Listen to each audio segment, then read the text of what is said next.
जय। बीएसपी की क्या पहचान, रेखा जी आप संघर्ष करो, हम आपके साथ हैं, रेखा जी आप संघर्ष करो, हम आपके साथ हैं। जय जय जय जय जय भीम, बहुजन समाज पार्टी, बहुजन समाज पार्टी, मान्यवर साहब काशीराम,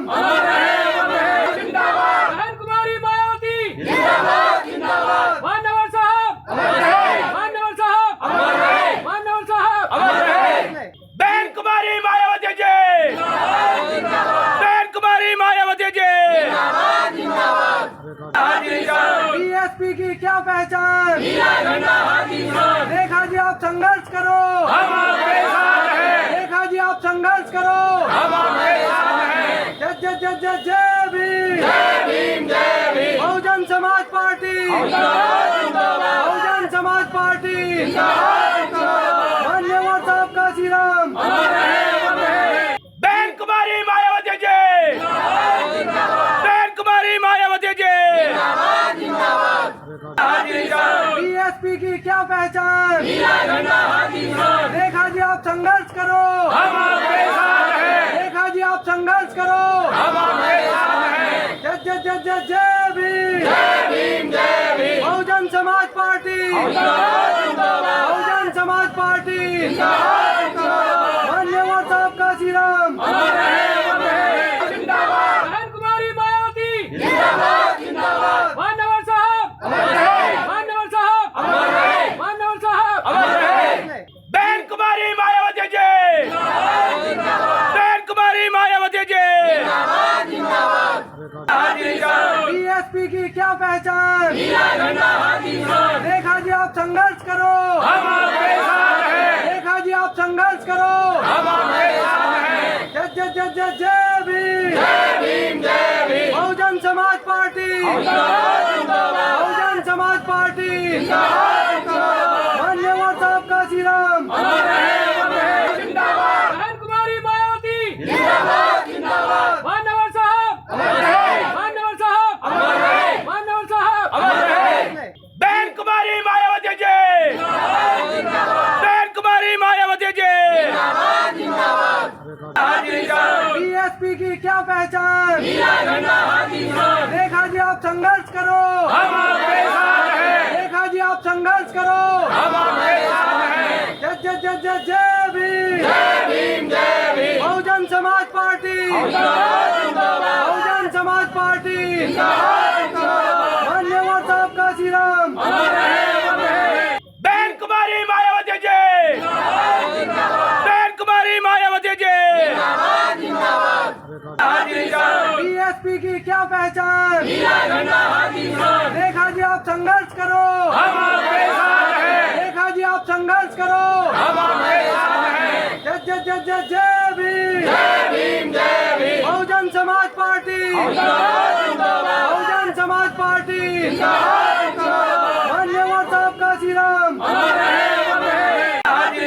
बीएसपी की क्या पहचान, रेखा जी आप संघर्ष करो, हम आपके साथ हैं, रेखा जी आप संघर्ष करो, हम आपके साथ हैं। जय जय जय जय जय भीम, बहुजन समाज पार्टी, बहुजन समाज पार्टी, मान्यवर साहब काशीराम,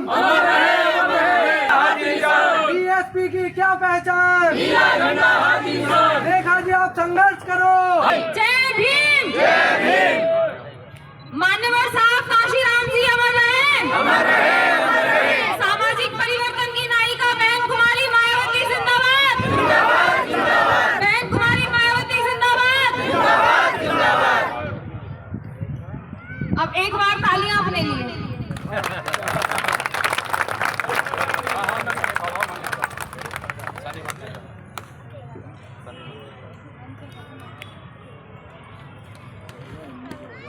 आप सभी का हृदय की गहराइयों से बहुत बहुत आभार, शुक्रिया। मैं रेखा रानी बहुजन समाज पार्टी की एक बहुत ही छोटी सी कार्यकर्ता हूँ, एक बहुत छोटी सी कार्यकर्ता, और इससे ज्यादा मेरा कोई परिचय नहीं है। लेकिन आपका जो ये सम्मान है, ये जो प्रेम है, ये जो दिन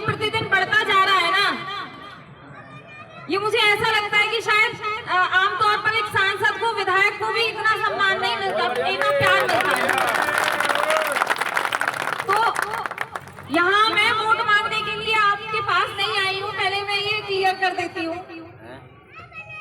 क्योंकि मैं किसी भी अभी किसी भी तरह से चुनावी मैदान में नहीं हूँ। मेरा जो लक्ष्य है, मेरा उद्देश्य है, वो सीधा सीधा साफ है, बहुजन समाज जागृत हो। मैं मैदान में सांसद या विधायक के लिए नहीं हूँ। एक मिनट, कैमरा चल रहा है, तुम यहाँ से देखो ना, कि मैं सांसद बनूं या विधायक बनूं। मैं मैदान में इसलिए टिकी हुई हूँ और हमेशा मरते दम तक टिकी रहूंगी कि मेरी जो सोच है ना, वो ये है कि हमारी जो 85% आबादी है बहुजन समाज की, बस वो विचारधारा मुझे जीवित रखनी है। किसी को खुश नहीं करना, मुझे किसी को खुश करने के लिए मैं मैदान में नहीं हूँ। और जब तक मेरी सांस है, अंतिम सांस तक मैं बहुजन समाज को जागृत करने के लिए प्रयासरत रहूंगी। इसी प्रयास को लेकर मैं ये जो गाजियाबाद का स्थान बागू है या जय भीम पार्क है, यहाँ आई हूँ मैं आपसे मिलने के लिए। तो देखिए, जिस बात को बताने के लिए मैं आई हूँ वो तो बताऊंगी, लेकिन हम जो आज कुर्सियों पर बैठे हैं, अच्छे अच्छे कपड़े पहनकर, अच्छे जूते पहनकर, अच्छे मोबाइल लेकर, ये लड़ाई आज की नहीं है, ये लड़ाई सदियों पुरानी है। भक्ति काल में भी बहुत सारे ऐसे साधु संत हुए, जैसे कबीरदास जी थे, मीराबाई थी, संत रैदास थे, तो सबसे पहली जड़ें तो उन्होंने ही जमा दी थी समता और समानता की, कि कोई भी समाज का व्यक्ति अलग नहीं है।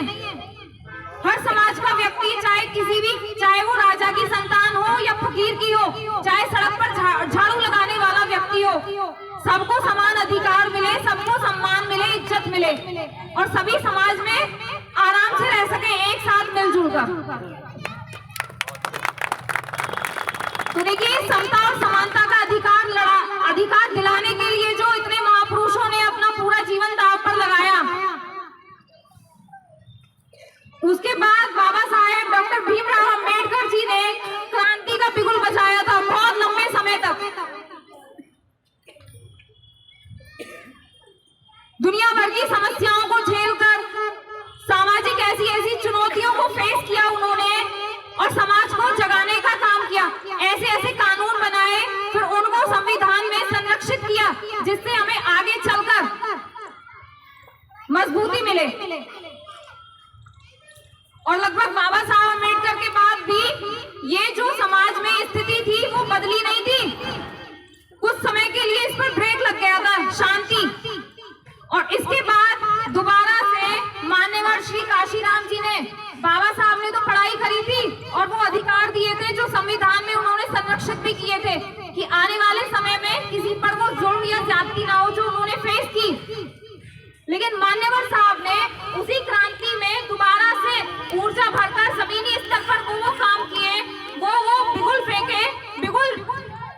फेंकने के काम किए कि जो ये बहुजन समाज है, इसके लिए ये नारा दिया कि जिसकी जितनी संख्या भारी, उसकी उतनी हिस्सेदारी। इतने नारे मान्यवर साहब ने दिए, नारों के माध्यम से उन्होंने विरोधियों के पसीने छुड़ाने का काम किया। तो समझिए कि हम ऐसे परिवार से संबंधित हैं, ऐसे समाज से संबंधित हैं, जहाँ की जीवन यात्रा इतनी आसान नहीं थी। इन कुर्सियों पर बैठने का सफर इतना आसान नहीं था। और यहाँ माइक पर एक महिला आपके सामने बोल रही है, ये सफर इतना आसान नहीं था, ये चुनौतियों से भरा हुआ था।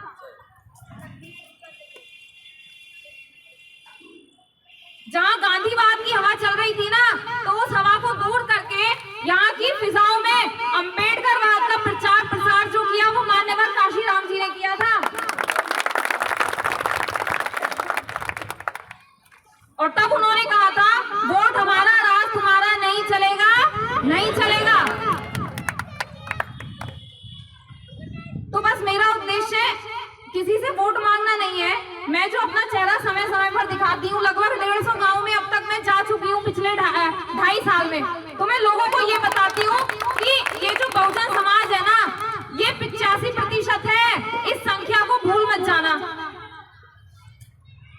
नौकरी सर्विस लगने के बाद भी ये मत सोचो कि एसी मिल गया है, गाड़ी मिल गई है, 1 लाख का मोबाइल हमें मिल गया। वो सुख सुविधाएं सिर्फ आपको अब भी हमारे 85% समाज में लड़ाई सिर्फ अपने लिए नहीं, लड़ाई उन लोगों के लिए है जो अभी भी मुख्य धारा में नहीं आ पाए हैं, जिनको अभी भी ऐसे लोग हैं रोटी कपड़ा मकान तक नहीं नसीब हो रहा है।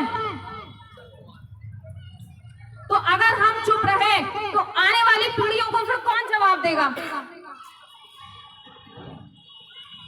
तो अगर मैं कुछ कर भी नहीं सकती, छोटी सी कार्यकर्ता हूं, कम से कम मैं 2 कदम तो बढ़ाती हूँ डेली, उस जीवन यात्रा को याद तो दिलाने का काम करती हूँ कि ये जीवन यात्रा इतनी आसान नहीं थी जहां तक हम पहुंचे हैं।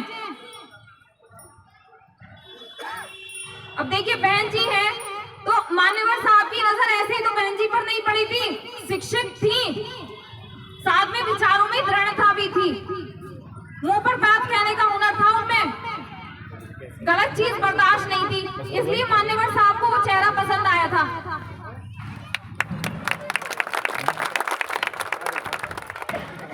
बहन जी का टिकना भी आसान नहीं था राजनीति में, पूरे जीवन भर विरोधियों को धूल चटाती रही, पसीने छुड़ाती रही, एक बहुजन समाज में जन्मी एक ऐसी महिला जहां महिलाओं को आज भी घूंघट में रखा जाता है, जहां आज भी महिलाओं को ये कहकर रोका जाता है कि राजनीति गंदी चीज है, गंदे लोग जाते हैं राजनीति में। जब अच्छे लोग राजनीति में नहीं आएंगे तो गंदे माफिया तड़ी पार लोग ही आएंगे, और कौन आएगा? क्या वो आपको हुक्मरान बनाएंगे? क्या आपके लिए लड़ाई लड़ेंगे वो?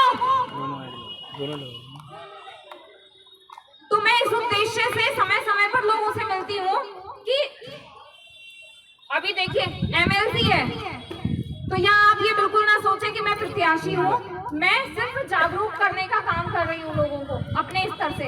यदि बहन जी आशीर्वाद देंगी तो मैं प्रत्याशी बनूंगी, वरना मैं मैदान में नहीं हूँ। लेकिन आपको अपनी वोट डालने का पता तो चले कि स्नातक ग्रेजुएशन जो किया हुआ है जिन लोगों ने, उनको भी एक वोट डालने का अधिकार है। जब हम सोए रहेंगे, हमें अपनी ताकत का पता नहीं चलेगा, तो कैसे हम अपने लोगों को MLC बनाकर भेजेंगे विधान परिषद में? और जब हम सोते रहेंगे तो विरोधी उस कुर्सी पर हमेशा बैठा रहेगा, तो फिर क्या आपके लिए अच्छे योजनाएं लाएंगे वो? मुझे लगता है वो बिल्कुल नहीं लाएंगे। वो कभी नहीं चाहेंगे कि बहुजन समाज जागे, वो कभी नहीं चाहेंगे कि आप कुर्सियों में लंबे समय तक बैठें, वो कभी नहीं चाहेंगे कि आपके बच्चे अच्छी शिक्षा लें, और वो कभी नहीं चाहेंगे कि संख्या में तो आप 85% हैं कि आप देश के हुक्मरान बने।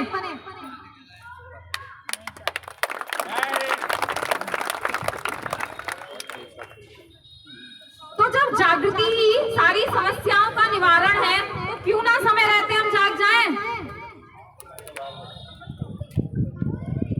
अभी देखिए समाज में मान्यवर साहब क्या कहते थे कि जब कभी नीला झंडा आपके पास आए, हाथी छाप, हाथी के निशान वाला, तो ये मत समझना कि मैं नहीं हूँ। वो कहते थे कि ये समझना कि मैं तुम लोगों के ही बीच में हूँ। तो हाथी के निशान वाली जो बहुजन समाज पार्टी है ना, ये मान्यवर साहब की पार्टी है, काशीराम जी की अंबेडकरवादी पार्टी है। वरना संसद में तो बहुत ऐसे लोग हैं जो सांसद हैं, लेकिन क्या वो सही मायने में अंबेडकरवाद को फॉलो करते हैं? कोई भी नहीं करता, वो गुलाम है। किसी पर भी जुल्म या ज्यादती होती है तो सिर्फ बहुजन समाज पार्टी आगे आती है। उन सबके मुंह में भले ही वो सांसद हो, दही जम जाती है, कोई कुछ नहीं बोलता। तो सीधे सीधे तौर पर बहुजन समाज पार्टी जो है वो सभी के लिए एक ऐसी पार्टी है जिसने, बहन जी ने 4 बार जो उत्तर प्रदेश में उनकी सरकार बनी थी तो कैबिनेट में जातिवाद कभी नहीं किया, कैबिनेट में हर जाति के व्यक्ति को स्थान दिया, और ऐसे ऐसे लोगों को ताज पहनाया जिन पर मुंह तक नहीं धुलते थे अपने, और अब वो दूसरों के यहाँ चले गए तो बहन जी में कमी निकालते हैं। अब बहन जी कुछ नहीं बोलती हैं, बहन जी बूढ़ी हो गई हैं, बहुजन समाज पार्टी तो गई। तो ये सीधे सीधे आपको गुमराह करने की राजनीति चल रही है। बहुजन समाज पार्टी तो गई, अगर बहुजन समाज पार्टी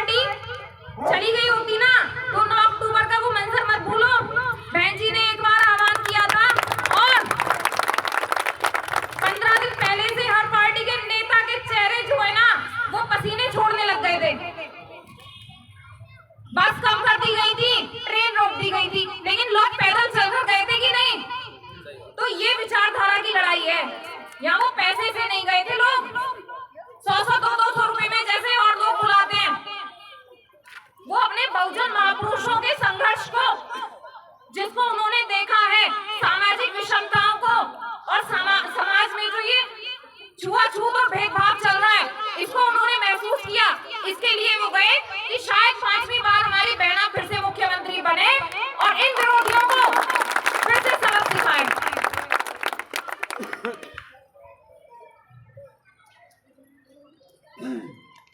तो मैं अंतिम ज्यादा समय न लेते हुए आपको ये बताना चाहती हूँ कि जिस लिए मैं आई हूँ, एक बार मैं फिर बता दूं कि वोट मांगने के लिए नहीं आई हूँ, ना मैं प्रत्याशी हूँ। बस आपको बताना मेरा उद्देश्य है कि एमएलसी स्नातक मेरठ और सहारनपुर मंडल में ये मतदाता पंजीकरण कार्यक्रम चल रहा है। जितने भी लोग ग्रेजुएट कर चुके हैं 3 साल पहले तक, उन सबको अपनी वोट बनवानी है और किसी अच्छे शिक्षित व्यक्ति को, साफ सुथरी छवि के व्यक्ति को अपना वोट देना और एमएलसी बनवाना।